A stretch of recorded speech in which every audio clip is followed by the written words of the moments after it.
Hey guys, welcome to Gregsbeerreviews today. It's Beer 30. Let's go take a walk, see what's in the fridge today.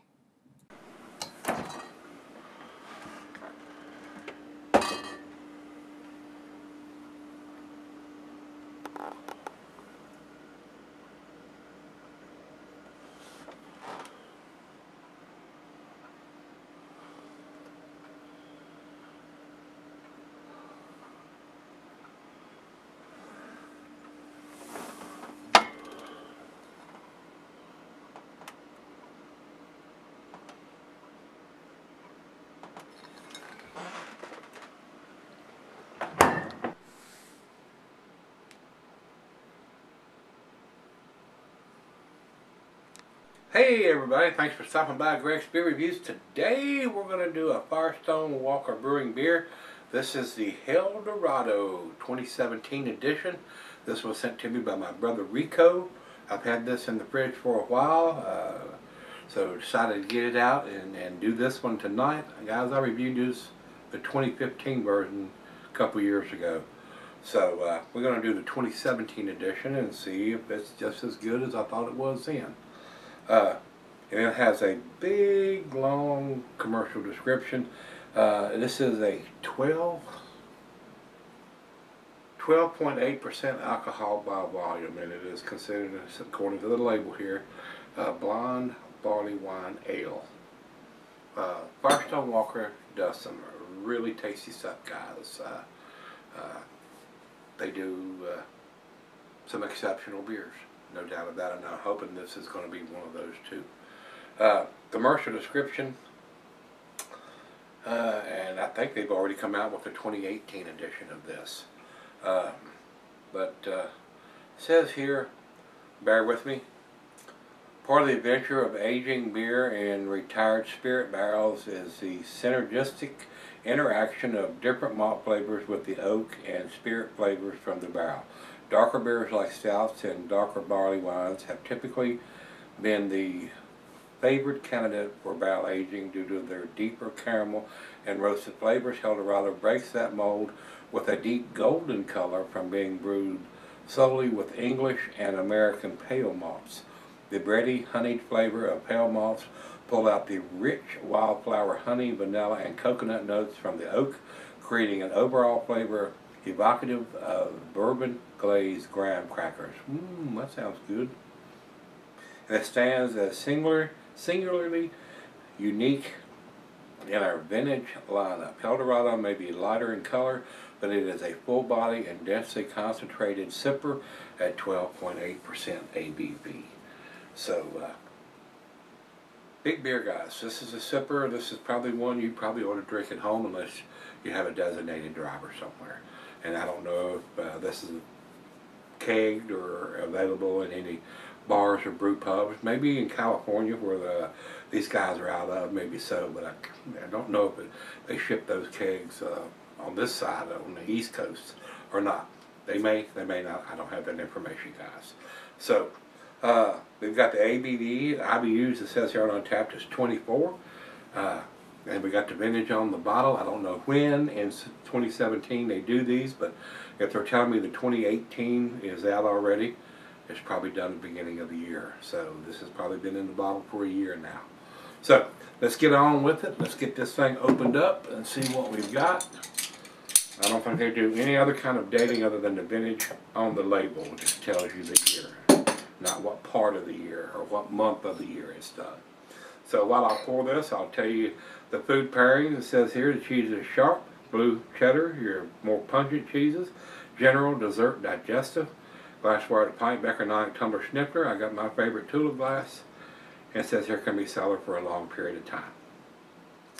Well, didn't pour hardly any head at all. Doesn't seem to be overcarbonated anyway. Maybe a little undercarbonated. But I'd rather have that than it spewing all over the place for sure. And it is a rich amber color. A little deeper than your golden, like a lager would be, but still fairly light color for barley wine, no doubt. Let's get it to the nose. On the aroma, you can tell this is a big beer, guys. I don't want to say it's boozy or a lot of alcohol on the nose, but you can tell you're drinking a big beer at 12, almost 13%.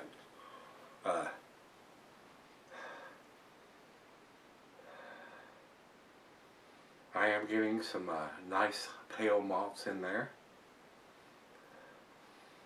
And it does have a little bit of alcohol notes on it, guys. I'm not going to lie to you. I don't want to call it boozy, but there is some alcohol notes on the nose. But like I said, you're drinking an almost 13%er.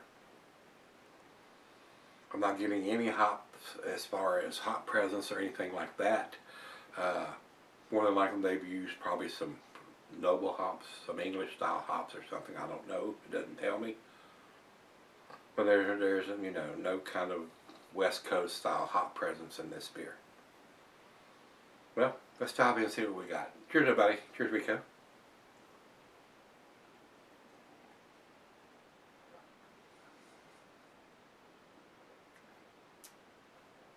Now the taste, it's got a very very good sweetness to it.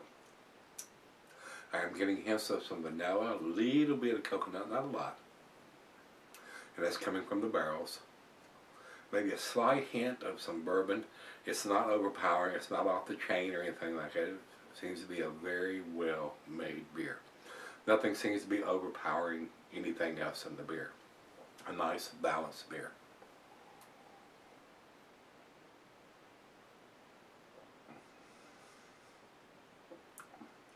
Very, very damn tasty.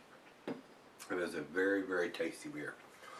Looking at it, you wouldn't think this is a Barleywine by the color of it. And that comes from the malt that they've used. They didn't use any dark malts or anything like that to give it the typical Barleywine-esque color. I'm not getting any kind of dark fruit or anything like that on it right now, but it's right out of the fridge.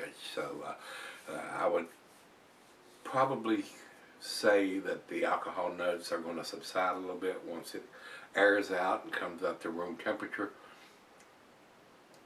And we might get some of those darker fruit notes at the end of the beer when I come back for the final chug. So let's let this thing warm up, sip on it for just a little bit, and let her taste it and see what we end up with.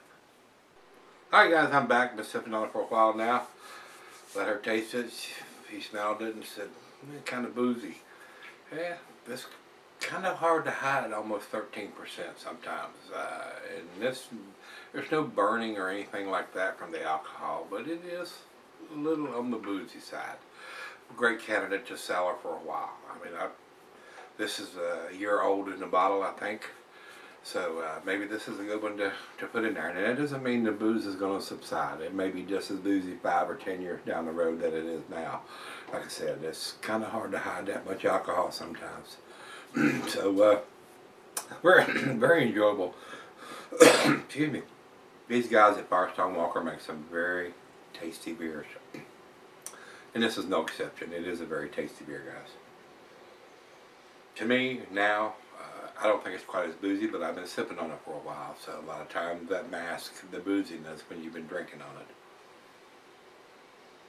But I do find it a very enjoyable beer, very tasty beer.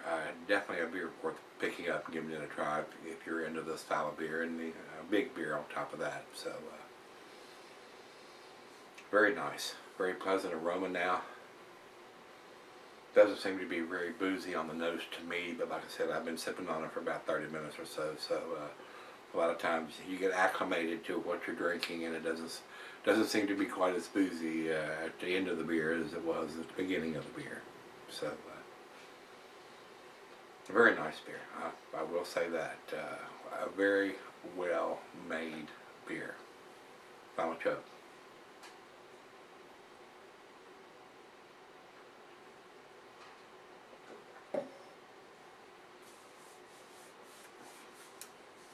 Delicious. Appearances are very deceiving for a Barleywine, guys. They usually are very dark beers, and this one is not. So a different take on this style of beer, being a Barleywine. It doesn't look like a Barleywine in the glass, but it does have that big sweet taste and aroma on the back end, on the nose and on the taste.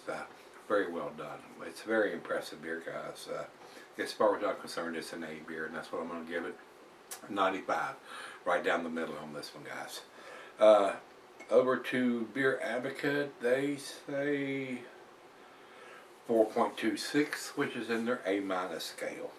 I think it's a tad better than that. I give it a little bit better grade than that. It's a well-made beer, guys. It definitely is. And for our final check-in, we'll run over to Untapped, and they have it at 4.21. And you got to grade these guys on a curve because you never get anything at a 5. Never seen anything at a 5 from these guys over there. Don't know why that is. There's people that buy and drink and review these beers that are not impressed with them for some reason.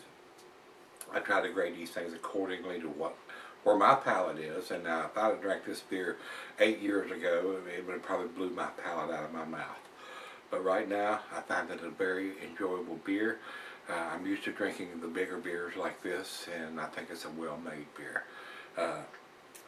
And they're giving it an A scale, and that's where I'm going to put it. Like I said, for me, it's an A beer, so I'm going to give it a 95, right down the middle of the A scale. If you've had this beer from Helldorado, this is a 2017, or that's not from Helldorado, it's from Firestone, but this is their Helldorado 2017 edition. Let me know what you think, guys. I think it's a very tasty beer. I would buy this beer. So, let me know if you've had this one. Let me know what you think. Till we meet again, let's go see what's in the fridge.